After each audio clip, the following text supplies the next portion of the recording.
चलिए स्टार्ट किया जाए।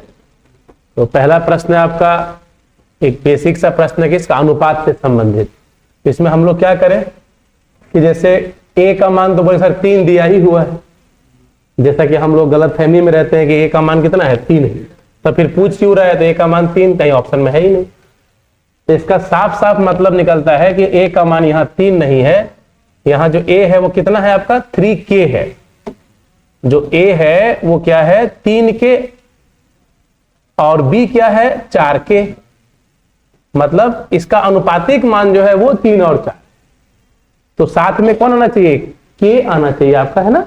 अब जाकर के एक्चुअल वैल्यू यहां पे दिया हुआ है, इसके मदद से निकालेंगे कि 8a तो 8 इंटू 3k अब प्लस 5 इंटू 4k कितने के बराबर 22।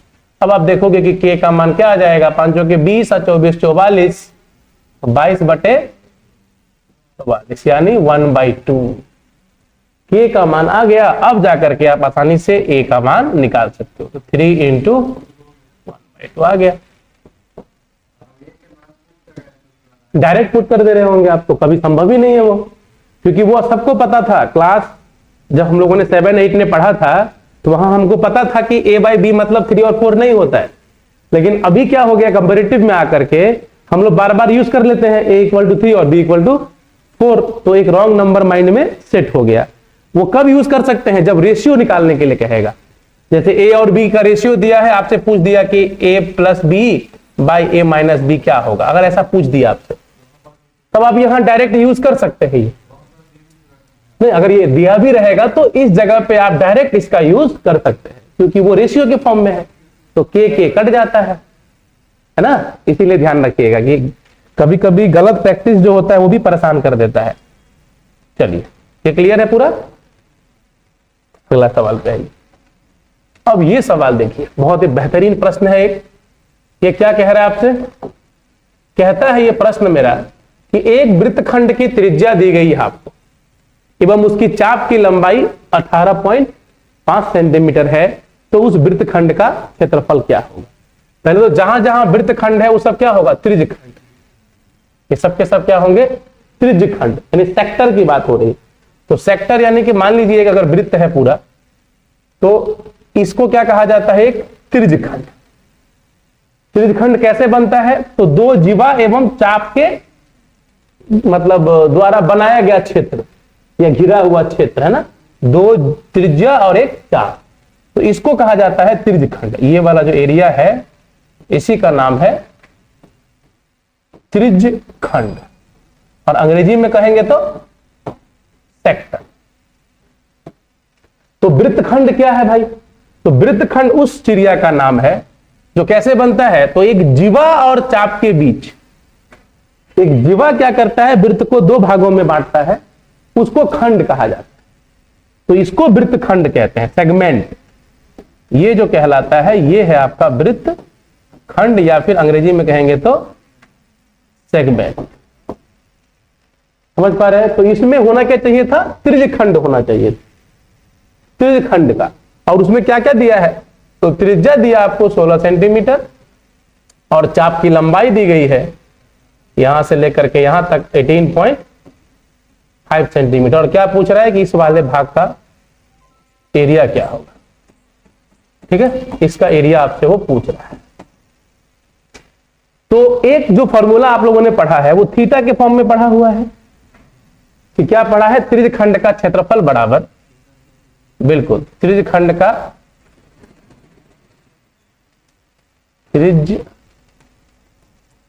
का क्षेत्रफल बराबर आपने पढ़ा हुआ है πr² इंटू θ/360। ये सबने पढ़ा है आप लोगों ने। तो इसका यूज इसमें करेंगे तो परेशानी बढ़ेगी ना, तो थीटा दिया हुआ है तो कैसे यूज करें। तो इस सवाल के लिए एक बेहतरीन फॉर्मूला है, मतलब जो कि डायरेक्ट आपका आंसर दे देगा, लेकिन वो ज्यादा यूज टू नहीं है। बहुत सारे लोग उसके बारे में जानकारी नहीं रखते हैं या याद नहीं रहता है। ये सबको याद है ये, लेकिन अभी जो बता रहे हैं वो कम लोगों को याद है। और वो फॉर्मूला क्या है, डायरेक्ट हाफ इंटू चाप की लंबाई गुने त्रिज्या की लंबाई। ये तो नहीं पता था। तो इसका यूज करेंगे ना इसमें। इसमें आपको क्या क्या दिया है, त्रिज्या भी दिया है और चाप की लंबाई भी दी गई है। तो जब ये दोनों दिया रहेगा तो इसका यूज करिएगा, अगर थीटा दिया रहेगा तो इसका यूज करना है, और यदि एल और आर दिया रहेगा तब इसका यूज करना है। बिल्कुल बिल्कुल, तो आप डायरेक्ट इसका यूज कीजिए और आंसर बताइए क्या होगा। सो तो हाफ इंटू एल आर, तो एल कितना है आपका 18.5 और आर कितना है 16, तो 2 8 16, 18 8 144, 8 5 40, 4 यानी 148। अब बताओ, अगर ये फॉर्मूला नहीं पता हो तो थीटा का मान निकालेंगे पहले। उसके लिए किसकी जरूरत पड़ेगी आपको, अब एल बराबर आर थीटा, एक फॉर्मूला होता है एल बराबर आर थीटा। तो यहां पे थीटा इन रेडियन होता है, थीटा इन रेडियन, ठीक है, किसमें होता है, रेडियन में होता है। तो पहले आपको डिग्री में अगर थीटा निकालना है तो उसका किसका यूज करना पड़ेगा कि चाप की लंबाई बराबर 2 पाई आर इंटू थीटा बटा, तो इसमें डिग्री में मिलता है आपको थीटा, तो आपको पहले ये थीटा निकालना पड़ेगा। अगर आप इसका यूज करते हैं तो नहीं निकालना पड़ेगा, ये एल और आर की मदद से पहले थीटा निकालेंगे, आप तब जाकर के इसमें उसका काम करेंगे तब। लेकिन अगर ध्यान से देखो तो एल का क्या है, देखो थीटा का मान क्या होगा, थीटा बाय 360 का मान एल बाई 2 पाई आर रख दो इसमें। जैसे ही एल बाई 2 पाई आर रखोगे कट करके यही आ जाएगा। फॉर्मूला बना तो वहीं से ना है, कुछ आया बात समझ में। यही दोनों फॉर्मूले का यूज करके इसका और इसका यूज करके ही ये बना है ना, हाफ इंटू एल आर। तो हम सारा फॉर्मूला बता दिए आपको। ये चाप की लंबाई का फॉर्मूला हो गया, अगर रेडियन में दिया रहेगा डायरेक्ट एल बराबर आर थीटा, और अगर ये डिग्री में दिया है तो ये वाला फॉर्मूला यूज करेंगे। और यहां पे एक फॉर्मूला तो दे ही दिया मैंने आपको। एग्जाम में कभी कभी डायरेक्ट फॉर्मूले पूछ ले है। अब ये टीचर वाला एग्जाम हो रहा है, टीचर वाला 9 10 में डायरेक्ट फॉर्मूला पूछता है कि चाप की क्षेत्रफल, चाप का जो चाप द्वारा बने हुए जो आपका त्रिज्यखंड होगा, चाप और 2 त्रिज्या द्वारा उसका क्या फॉर्मूला है एरिया का, या उसके त्रिज्यखंड का क्या, सॉरी क्या बोलते हैं, उसके चाप की लंबाई का क्या फॉर्मूला है। सब लिख के रखिए एक एक करके। एक फॉर्मूला ये हो गया, एक ये हो गया, एक ऊपर और एक नीचे। मैंने कई सारे फॉर्मूले आपको बता दिए।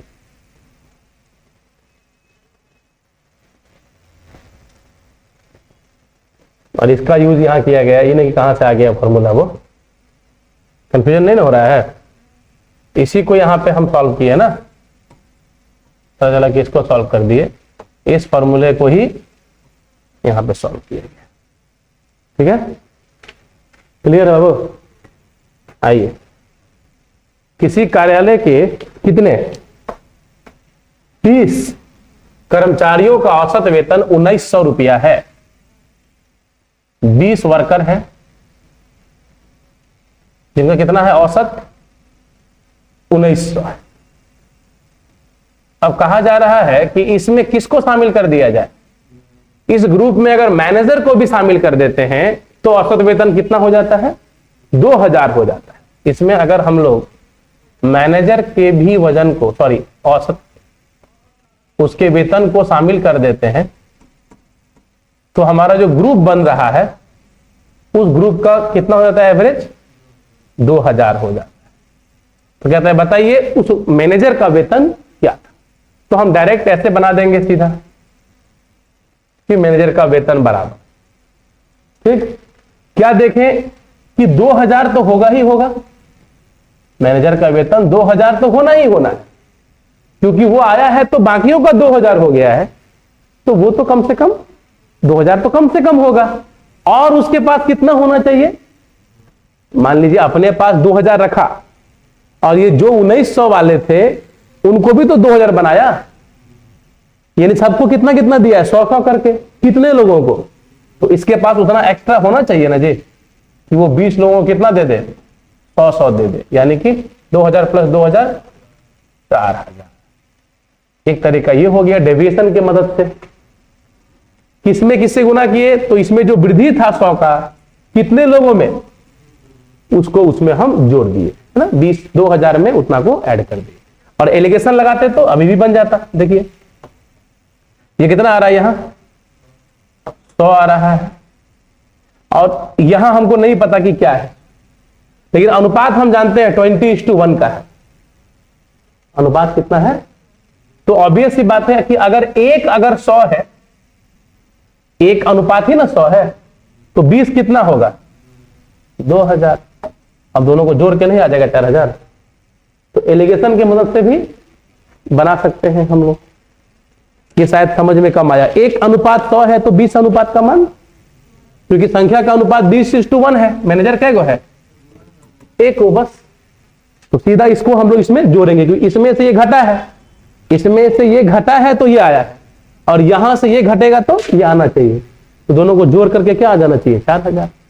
तो एलिगेशन से भी बन जाता है। लेकिन क्यों इतना सोचिएगा? एक और बउआ मेथड कौन सा है? इसको हम लोग बोलते हैं बउआ मेथड। 21 लोगों का औसत, 21 गुने 2 माइनस 20 का कितना? 1900। ये सबसे बउआ मेथड है, और कईयों का फेवरेट भी होगा कि सर डायरेक्ट होता है 21 गुना 42 38, बचा कितना? यही किसका? शिक्षक का। तो इतना क्यों सर परेशान कर रहे हैं हम लोगों को, है ना? डायरेक्ट बता देते हैं यही। अब इसका क्या फॉर्मूला है बाबू लोग? x³ minus y³। इसका है कि x माइनस y का होल क्यूब और plus 3xy in bracket x minus, ये फॉर्मूला है हमारा। अब इसका मान कितना दिया है? 6, 3, xy कितना है जी? 1, और ये फिर 6। तो 6 क्यूब 216, 18 जोड़ देंगे 234, 234 आया था। ये तो एकदम दिख जाएगा कि इसका वैल्यू 8 है, और बाकी कोई भी 8 से बड़ा नहीं, मतलब एक अंक का भी नहीं है। तो आंसर कौन सा होगा? आप बिना बनाए दे सकते हो, बनाने की जरूरत। हाँ, कोई आंसर और होता जो 8 पॉइंट के बाद कुछ ऐसा होता तो बनाना पड़ता। एक को है जो 8 से थोड़ा बड़ा है, तो यही होगा बस। बात समझ रहे हैं? अब बनाने जाएंगे तो इसके लिए पहले के लिए 8 आएगा, फिर दूसरे वाले के लिए 0.8 आएगा, तीसरे वाले के लिए 0.08 आएगा, और उसके लिए 0.08 आएगा। सब टके जोड़ दो, जोड़ देंगे तो 8, 8, 8, 8। ये हो गया। नहीं, हम जबरदस्ती बनाएंगे ही, हम तो बनाएंगे ही तो बनाइए। और वो जो किए थे पहले हम, वो स्मार्ट वर्क था आपका कि आप देख पा रहे हैं कि केवल एक ही रूट 64 है, तो कहां से 70 होगा?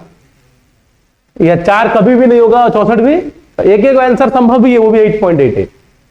तो आराम से मार के उसको निकलिए। तो कई बार ऑप्शन का भी यूज हम लोग करते हैं। ये भी बेहतर सवाल है एक। यदि एक व्यक्ति शांत जल में 7.5 की रफ्तार से तैर सकता है, और नदी की बहाव कितनी है? 1.5 किलोमीटर प्रति घंटा, तो एक निश्चित स्थान तक जाने और पुनः प्रारंभिक स्थान पर आने में उन्हें कुल 50 मिनट का समय लगता है। तो दोनों स्थानों के बीच की दूरी क्या होगी? तो मान लेते हैं वो दूरी कितनी है? जहां से जहां आ रहा है, जा रहा है, वो दूरी d है। ठीक, तो d जाएगा एक बार धारा की दिशा में, तो आएगा विपरीत में। तो हम लोग अगर समय की बात करें तो कुल समय कितना होना चाहिए? 50 मिनट। एक बार यात्रा क्या हुआ है? धारा की दिशा में मान लीजिए यात्रा हुआ है एक बार, t डाउन स्ट्रीम, और प्लस एक बार t अप स्ट्रीम, यानी कि धारा के विपरीत। और ये टोटल टाइमिंग आपको दिया गया है 50 मिनट का। ये ना सवाल है। जरा बताइए तो समय कैसे निकालते हैं? दूरी बटे चाल। तो अगर डाउन में जा रहे हैं तो दूरी तो d ही होगी, लेकिन जो आपकी चाल होगी वो दोनों आपस में जुड़ जाएगी। तो 7.5 और प्लस 1.5 9, और यहां भी दूरी d होगी, घटेगी। तो 7.5 में 1.5 गया तो 6, और इसको जरा घंटा में कन्वर्ट करें तो 5/6। अब अपने हाथ में है कि किससे गुना कर दिया जाए? 9, 6, 6 के एलसीएम यानी 18 से।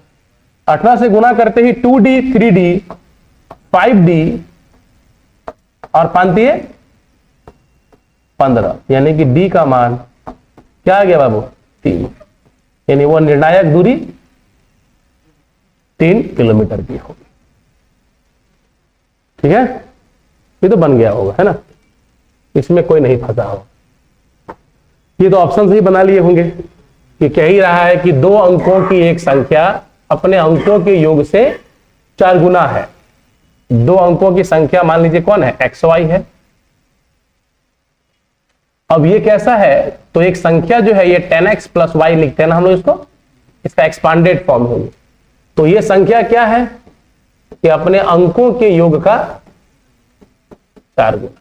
ये सवाल है पहला, हम ऐसे ही बना दे रहे हैं, कोई जरूरी नहीं ऑप्शन से ही बन जाएगा, बस हम समझाने के लिए बता रहे हैं। एक रिलेशन ये आएगा आपका, और दूसरा रिलेशन कौन सा, यदि संख्या में 18 जोड़ते हैं, यदि संख्या में कितना जोड़ रहे हैं 18 जोड़ते हैं, तो वो अपना स्थान पलट लेता है, यानी वो 10y + x हो जाता है। ये आपका दूसरा नंबर।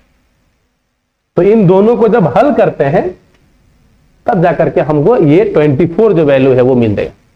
तो अगर आपको कंसेप्ट क्लियर है तो ये इससे रेशियो मिल जाता है कि एक्स वाई में क्या रिलेशन होगा, और इससे क्या मिल जाता है, दोनों के बीच अंतर। देखिए ना, सॉल्व करिए, 10x में से x गया तो 9x और प्लस 9 - 9y, उल्टा हो गया ना, y ही ना बड़ा होगा, 9y माइनस होगा, इसको बराबर -18 हो जाएगा। ऐसे साइड चेंज करेंगे तो हमारा y - x का मान जो होगा वो 2 होगा। ठीक है, अंतर कितना होना चाहिए, 2 का। तो किसी में अंतर 2 का है, केवल इसी में है, एक ही को से काम बन जाएगा। अंतर केवल 2 तो एक ही में ना है, और ये कंसेप्ट भी पता है कि उनका जो अंतर होगा, एक संख्या 2 अंकों वाला और उसको पलटने के बाद जो संख्या मिलेगा उसमें डिफरेंस कितने का होगा, 18 का। तो अंकों का अंतर 2 का, क्योंकि हमेशा किससे कटता है, वो 9 से। ये सब कंसेप्ट है किसका, द्विअंकीय संख्या का कंसेप्ट आता है यहाँ पे, कि कोई भी द्विअंकीय संख्या हो और अगर उसका स्थान पलट के एक संख्या प्राप्त होता है, इसका जो डिफरेंस होता है, डिफरेंस वो हमेशा किसका मल्टीपल होता है, 9 का मल्टीपल होता है हमेशा। ये डिफरेंस है ये। तो डिजिट के बीच का जो अंतर होता है वो हमेशा d/9 ही होता है, फिक्स है ये। तो यहां भी तो 9 से भाग दे देंगे, 2 आ जाता अंतर सीधा। तो अंतर 9 देखते एक ही को में 2 का अंतर है, मान लीजिए ऑप्शन चेक करने की जरूरत भी नहीं है। तो कंसेप्ट तो सबसे बलशाली होता है, लेकिन हम लोग को उस समय नहीं पता होता, लगता है कि नहीं ऑप्शन चेक करना ज्यादा आसान होगा। अब 24 के लिए इसका भी चेक करिए अब, कि अगर संख्या मेरा 24 है, संख्या 24 है, दोनों को जोड़ेंगे तो 4 और 2 + 4 बचों का 24, यानी दोनों बराबर हो रहा है, यानी पहले वाले को भी वो सेटिस्फाई करता है। यदि एकदम बेसिक से बनाया कोई क्लास 10 वाला बच्चा, तो पहले एक समीकरण ये मिलेगा, दूसरा इसको हल करके मिलेगा, फिर दोनों को आपस में सॉल्व करके तब बताएगा हाँ अब आ गया, x का मान भी आ गया और y का मान भी आ गया, इस तरह। लेकिन आप केवल क्या कर लोगे, ऑप्शन से जाकर के ही देख लोगे आप।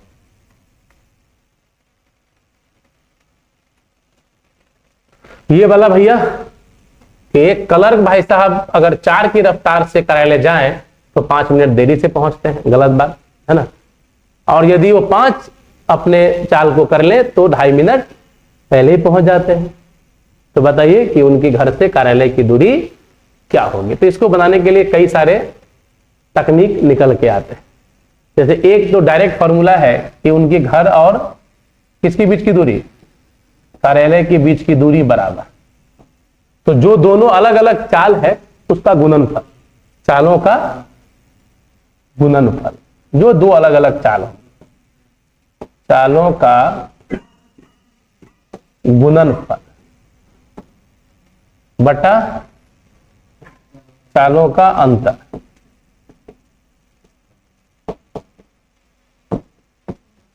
चालों का अंतर, और यहां आगमन समय में अंतर, difference between the time of arrival, आगमन समय में अंतर। अब ये बटा 60 करना है नहीं करना किस पे डिपेंड करता है, कि मिनट में है कि किस में दिया हुआ। अब जाके देखो तो चाल क्या क्या था आपका, 4 × 5, डिफरेंस कितने का होगा, 1 का।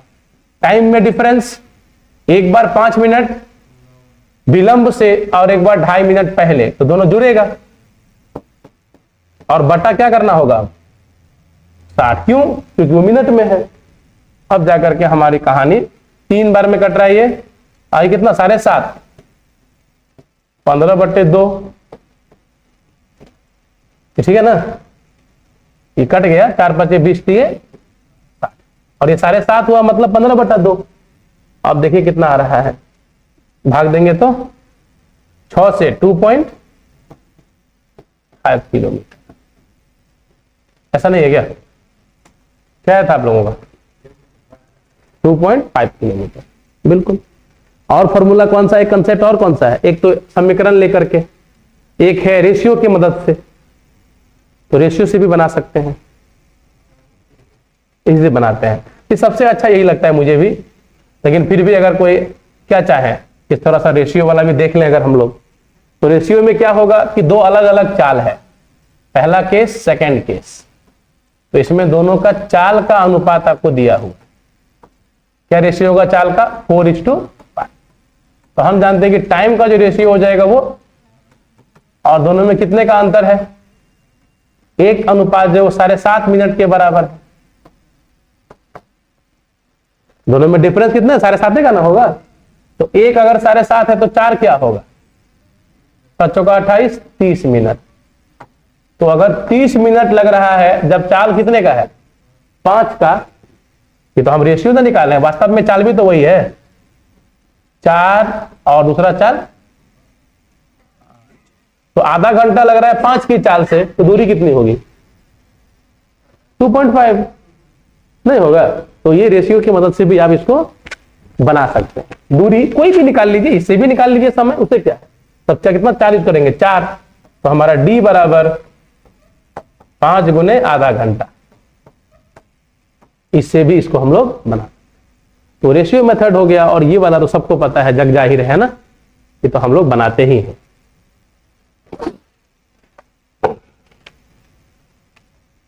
ये अनिल भैया ने 1500 रुपये प्रत्येक के हिसाब से 2 कुर्सियां खरीदी, तो दोनों कुर्सी का मूल्य क्या है?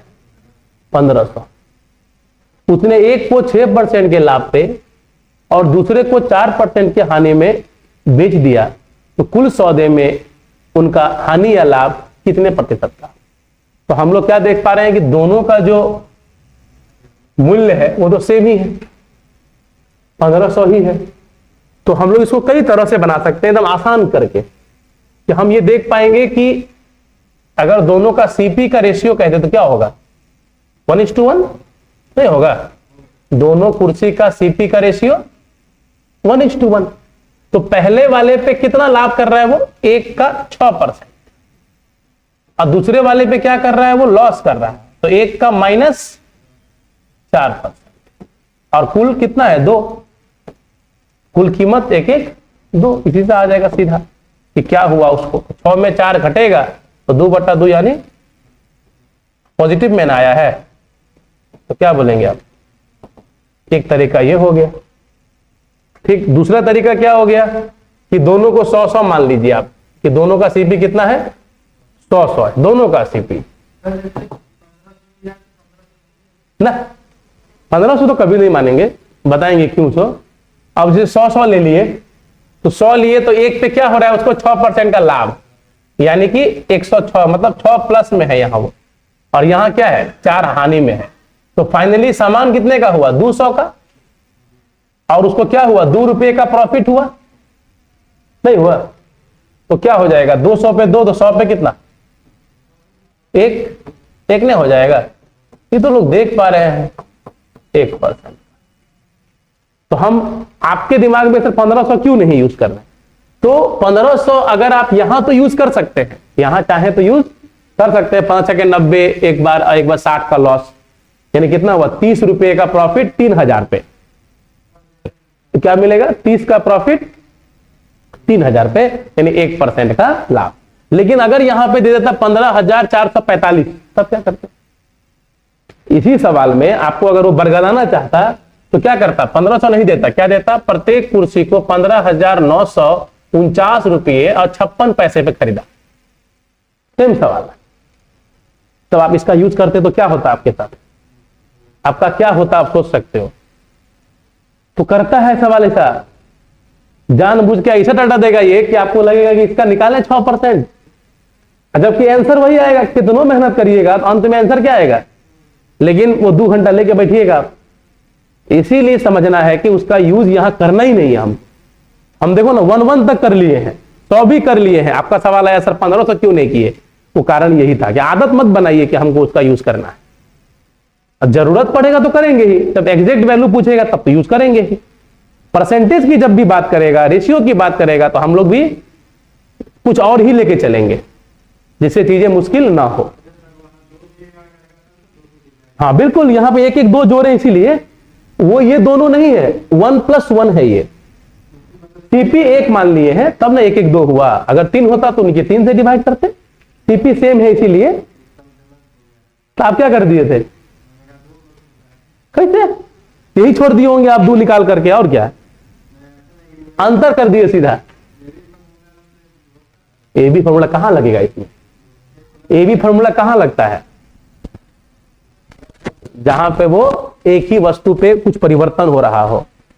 ये ऐसा थोड़ी हो रहा है कि एक वस्तु को एक बार 6% लाभ पर बेचा, दोबारा उसी वस्तु को फिर, ऐसा नहीं होता है। क्रमिक परिवर्तन जहां हो, क्रमिक परिवर्तन या उसका रिजल्ट गुना पे डिपेंड करे चीजों के, तो हम लोग वहां पे इस्तेमाल करते हैं। इसकी कहानी, राकेश भाई साहब अपनी आय का 20% बचाते हैं और 2 वर्ष के बाद उनकी आय 20% बढ़ जाने पर भी वह पहले जितनी ही रकम बचा पाते हैं, तो उनका खर्चा कितना परसेंट से बढ़ गया है।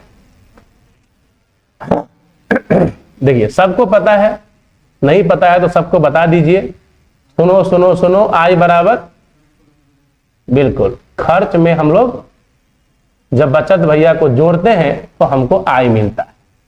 तो इसके हिसाब से है कि अगर शुरुआत में राकेश भैया 100 रुपया कमाते थे तो वो 80 खर्च कर देते थे और केवल 20 बचाते थे। लेकिन क्या हुआ कि उनकी आय जो है वो 20% से बढ़ गई, लेकिन उनकी बचत में कोई परिवर्तन नहीं हुई। देखा ना, लेकिन पहले जितनी ही बचत हुआ कर पाता है। तो सारा का सारा वृद्धि वो कहां किया होगा, जो भी आय बढ़ा 20 रुपया, वो सारा कहां बढ़ा दिया, 80 पे। तो 20 बढ़ा 80 पे, कितना परसेंट, 25%। आंसर तो आ गया। लेकिन हम लोग इसको क्या सोच रहे थे कि इसको बढ़ा करके कितना कर दिया गया, और जो भी यहां 20 का वृद्धि हुआ है इसमें 0 का वृद्धि है, ये अभी भी 20 ही है, इसमें कुछ नहीं किया। तो बाकी का जो ये 120 और ये कितना बचा 20, तो बचा कितना 100। ये नया खर्च कितने का होगा आपका, 100 का। यानी कितना वृद्धि दिख रहा है ये, +20, यानी खर्च में वृद्धि 20/80 गुने 100।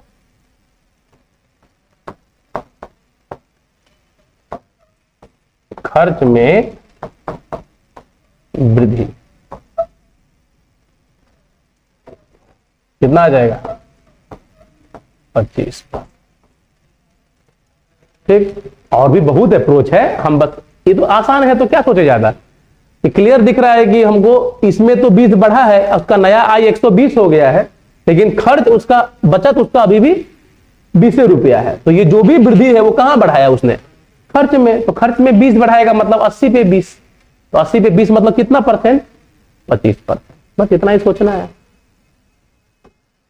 इसका एक साथ काम करते हुए दोनों भाई 12 दिनों में काम पूरा करते हैं, जबकि बी अकेला उसे 30 दिनों में। तो ए अकेला, तो ए भाई साहब अकेले उस काम को कितने दिनों में करेंगे।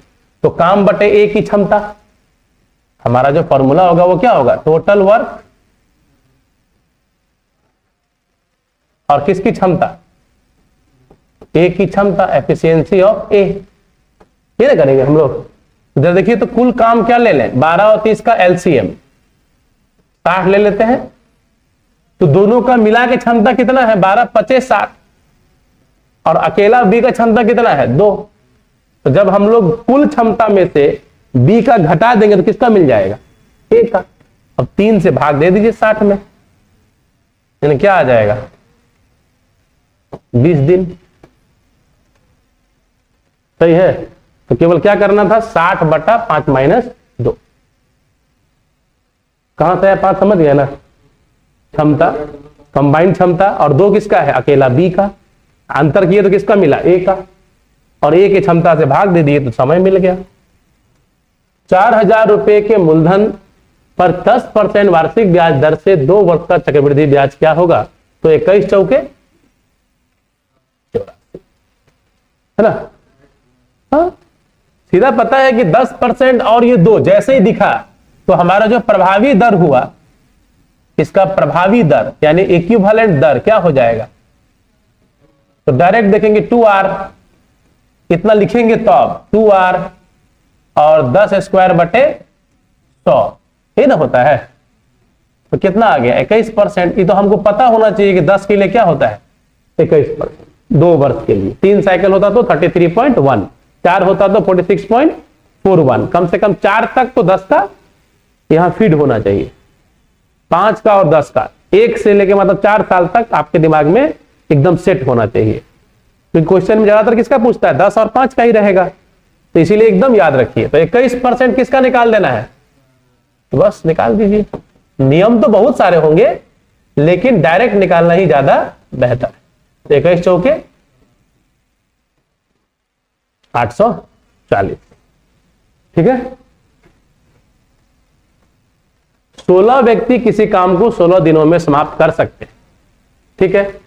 सभी ने एक साथ काम तो शुरू किया, कुल काम क्या था कि 16 व्यक्ति 16 दिनों में, लेकिन 16 व्यक्तियों ने साथ काम शुरू किया, 2 दिन तक साथ काम किया। ये तो कुल काम है, 2 दिन तक उन्होंने साथ काम किया, उसके बाद 12 व्यक्ति और सम्मिलित हो गए, तो 16 में 12 व्यक्ति और आ गए, तो शेष काम कितने दिनों में समाप्त होगा। यही पूरा का पूरा उसका लैंग्वेज यही कह रहा है। तो देखिए, तो 16 कॉमन निकालेंगे तो 16 कितना बचेगा, ये 14, तो 14 गुना 16, और उधर कौन आएगा 28, 2 8 16, तो डी का मान 8।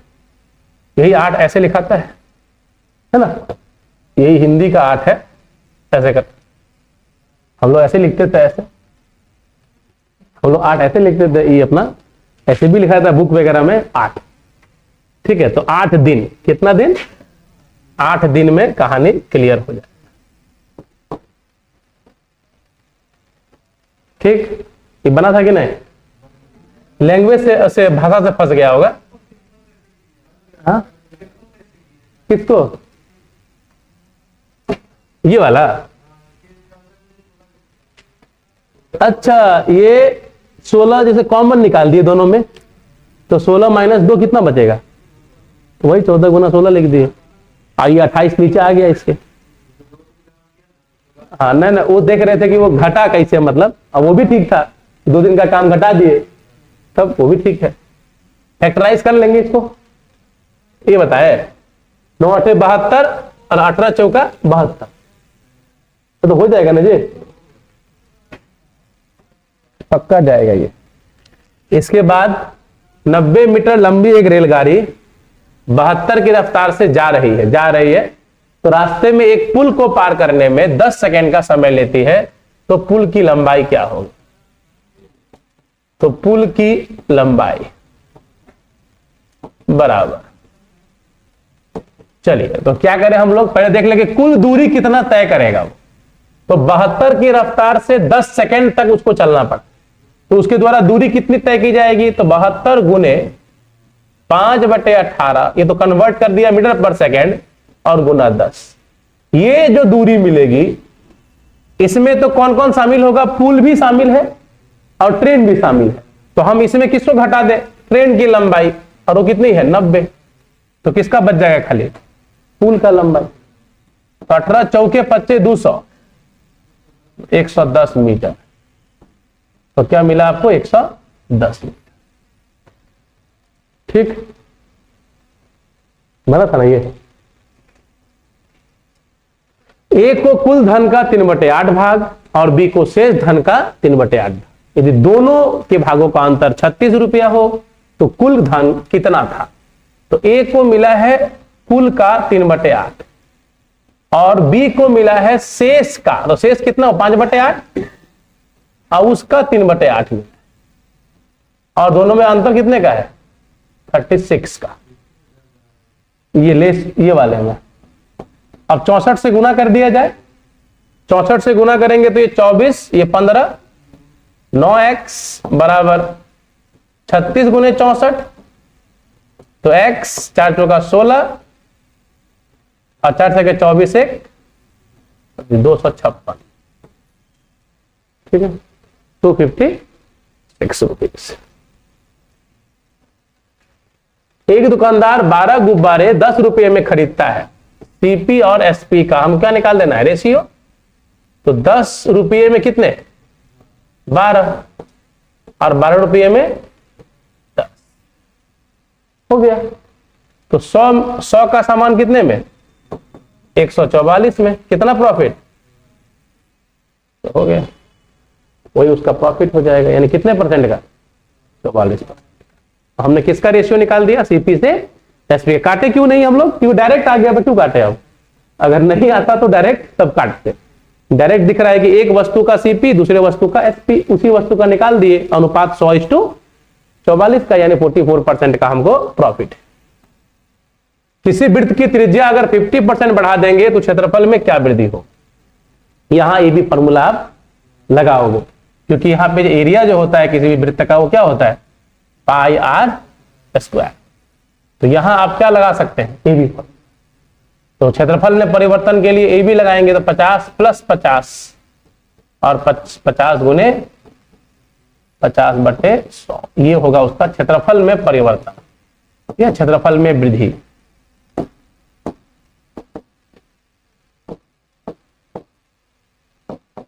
तो 125।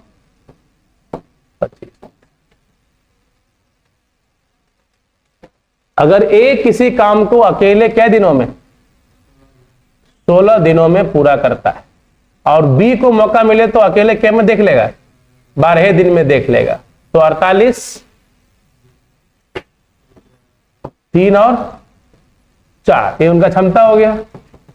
अब सवाल है कि काम की शुरुआत ए तो करता है लेकिन दोनों में परेशानी है, कुछ लड़ाई झगड़ा होगा, एक दूसरे का शकल पसंद नहीं है, तो ए काम शुरू करता है और बारी बारी से एक दिन काम करता है, तो ए आया फिर बी आएगा दूसरे दिन, फिर कौन आएगा ए आएगा फिर बी आएगा। तो शुरुआत काम का जो हो रहा है वो ए कर रहे हैं और उसके बाद फिर बी, फिर कौन आएगा ए और फिर कौन आएगा बी। तो हर 2-2 दिन में काम तो बराबर बराबर हो रहा है, यानी काम साइक्लिक हो रहा है। देखिए तो हम कहेंगे कि 2 दिनों में कितना काम होगा 4 3 7, तो लिखेंगे इन 2 डेज,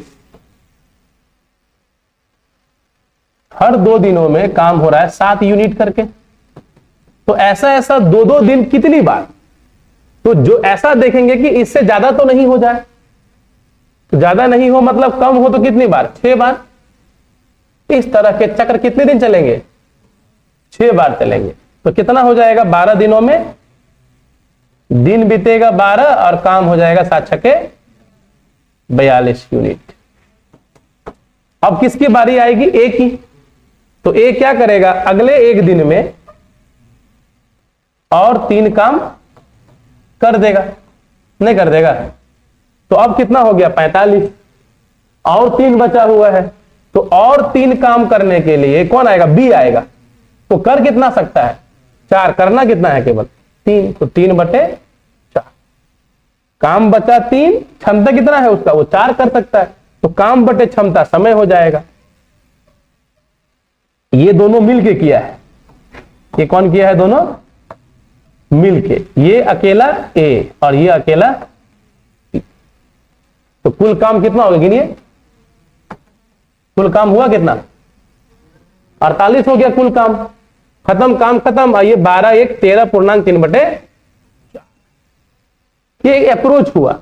कभी कभी लोग क्या करते हैं 7 49 कर दो सीधा, एक बढ़ा दो, तो 7 49 मतलब कितना हो गया 14 दिन पूरा, 14 दिन नहीं लगेगा क्योंकि 1 यूनिट काम कम है, तो 1 यूनिट काम कौन किया होगा, वो जो एक्स्ट्रा हम करवा दिए वो तो बी ना करेगा, तो करना तो है नहीं, इसलिए कितना घटा दीजिएगा, एक काम करने में समय कितना लगाता है वो 1/4, 4 काम करता है ना पूरा में, तो 1 करने में 1/4, तो 1/4 घटा दीजिए, किस में से, 14 में से, 14 माइनस 1/4, यही ना आ जाएगा। फिर भी क्या कर रहे हैं समझ पा रहे हैं, मतलब एक बढ़ा करके ले लेते, अगर ये तो हम लोग कम करके लिए हैं, लेकिन अगर 7 7 49 कर देते तब भी वापस आ सकते हैं। ऐसा नहीं कि हाथ से नहीं निकलेगा, सवाल हाथ से नहीं निकलेगा, आंसर 14 से थोड़ा कम होगा, तो दोनों ऐसा ही है, इसीलिए चेक जरूर कर लेना है कितना घटा करके, 1/4, क्योंकि बी करेगा वो अंतिम में काम, वो लास्ट में काम कौन करेगा, बी करेगा, इसीलिए उसका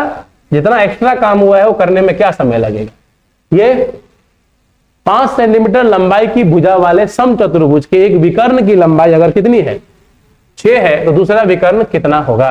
देखिए 6 देखते ही क्या दिखता है, 3 5 4 गुना 8, ये हो गया आपका समचतुर्भुज एक प्यारा सा।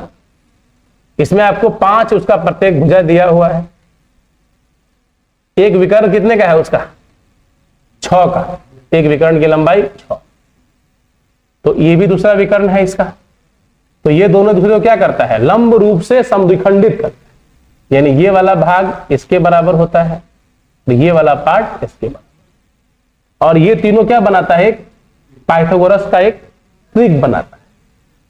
तो ये अगर 6 है तो ये 3 होगा, तो ये देखते ही 3 5, कोई चिल्ला रहा है कौन, 4, तो हमको तो ले लो, मतलब टिकरी है उनका वो, अगर समकोण त्रिभुज है 3 5 है तो 4 ऑटोमेटिकली यहां पे आ जाएगा, वो प्रकट हो जाएगा, नहीं बोलते, 4 बोलेगा हम है, जैसे ही 4 आया तो ये भी कितना होगा, 4 होगा, तो पूरी लंबाई कितनी हो जाएगी, तो जो विकर्ण होगा हमारा पूरा वो कहेगा हमको तो ले लो, हम कितने के हैं, 8, तो वही हम लोग क्या मार दिए आंसर, 8। तो इतना सोच के बनाओ प्रोसेस से, और देखते ही मार दो आंसर। आंसर देखते ही कौन मारता है, इसका कंसेप्ट तगड़ा होता है, जो बहुत प्रैक्टिस किया है उस सवाल को वही ना देख के मारेगा आंसर। अब हम देख लिए कि 5 है और 6 का आधा 3 कर दिए सीधा, 3 5 4 को दुगुना भी कर लिए, 8 पे मार दिए, तब ट्रिपलेट निकाल के दुगुना कर दिए, तो देखते ही आंसर मारे। यार आप सोचते रहेंगे सर क्या कर दिए, या अगर हाँ आप लोग बना के करेंगे तो समय लग रहा है ना, तो जब तक जान पहचान नहीं बढ़ाइएगा तब तक कैसे होगा। ये एक मोटर बोट धारा के प्रवाह के साथ धारा के विपरीत 16 की दूरी 12 घंटे में, अगर धारा की गति 1 है तो मोटर बोट की गति ज्ञात करें। तो किस दिशा में जा रहा है देखो तो, धारा के प्रवाह के साथ और धारा के विपरीत 16 की दूरी 12 घंटे में, मतलब जाता भी है और आता भी है,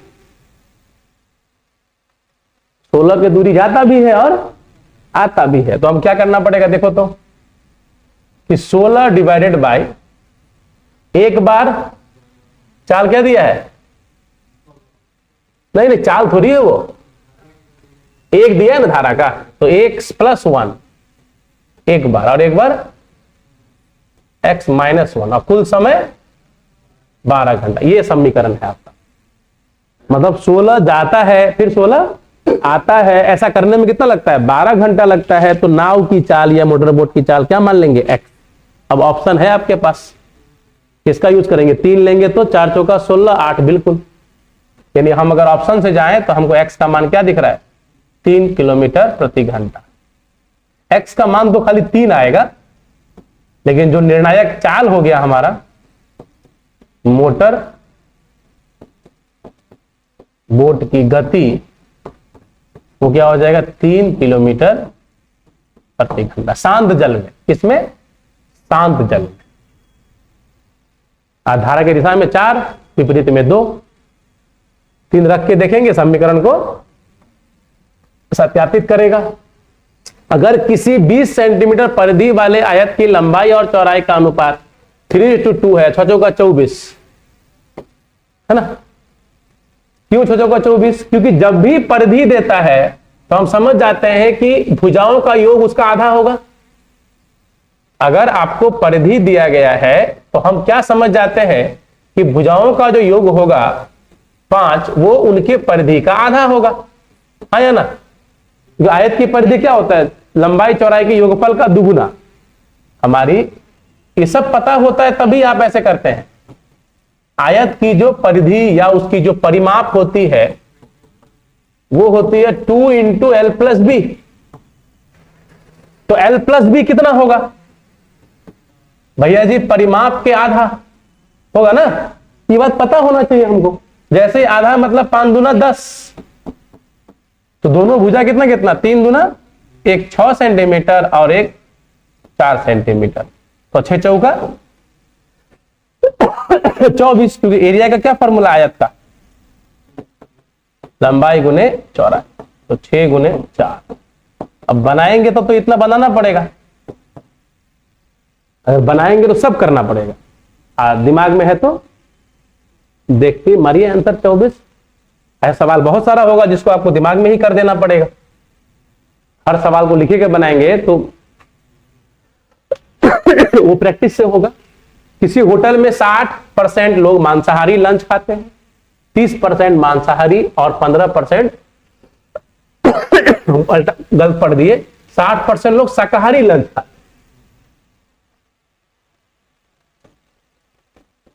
शाकाहारी कितने लोग? 60।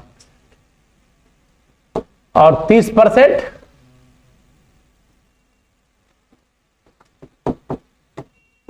मांसाहारी, और जो बीच में है वो दोनों प्रकार। तो 60-15 घटेगा कितना आएगा? 45, और 30 घटा तो 15। अब इन जब सबको जोड़ेंगे तो कौन मिलेंगे? जो खाते जरूर है ना, ये वो लोग होंगे जो कुछ ना कोई लंच जरूर करते हैं। तो कितने लोग होंगे देखिए तो, 45 प्लस 15 कितना हुआ? 60 और 15 75, यानी कि 75% लोग ऐसे हैं जो लंच करते हैं। ये क्या है? लंच करते हैं। तो जो शेष बचे वो क्या होंगे? जो कोई लंच नहीं करते हैं। और वो कितना बच गया? 25 होना चाहिए ना। हाँ, लोग पूछा है, ठीक है ठीक है। 25% लोग लंच नहीं करते, तो किसका 25%? 96 का 25%। अब यही होता है आंसर, इसे 25 तो मार के निकल जाते हैं हम लोग। लेकिन सवाल में क्या लिखा था वहां? वास्तव में अगर 96 लोग उपलब्ध हैं तब उसमें से कितने लोग लंच नहीं करते हैं? तो 25% तो मिल गया कि 75% लंच करते हैं, तो 25% लंच नहीं करते हैं। ठीक होगा जी? तो किसका 25%? 96 का 25 कितना आ जाएगा? 24। तो ये सवाल उलझा देता, अगर आंसर में 25 दे देता तो बहुत सारे लोग गलत कर जाते। 18 सेंटीमीटर और 14 सेंटीमीटर की भुजाओं वाले आयत में बड़े से बड़ा कितने क्षेत्रफल का वृत्त बनाया जा सकता है? तो जब भी आयत होगा तो बड़ा से बड़ा वृत्त जो बनेगा वो कहां बनेगा? इसके चौड़ाई के अनुरूप। जो छोटा भुजा वाला होगा उसी के हिसाब, वही व्यास हो जाएगा। ऐसे ऐसे ना बनाइएगा। तो इसका जो व्यास होगा इसकी छोटी भुजा होगी। तो मान लीजिए कितना दिया? ये 14 सेंटीमीटर, और ये बड़ा वाला कितना दिया था? तो आपको क्या लेना पड़ेगा? इसका व्यास 14 लेना। तो त्रिज्या कितना हो जाएगा इसका? 7। तो एरिया 154। हाँ, एरिया बराबर पाई स्क्वायर ना, तो पाई इंटू 7 का स्क्वायर। तो ध्यान रखना इस बात को, है ना। जब कहेगा बड़े से बड़ा वृत्त तो कहां बनाएंगे? उसके छोटे भुजा के अनुरूप वही व्यास बनेगा। और वर्ग होता तो कोई दिक्कत नहीं, तब तो सब भुजा बराबर होता है।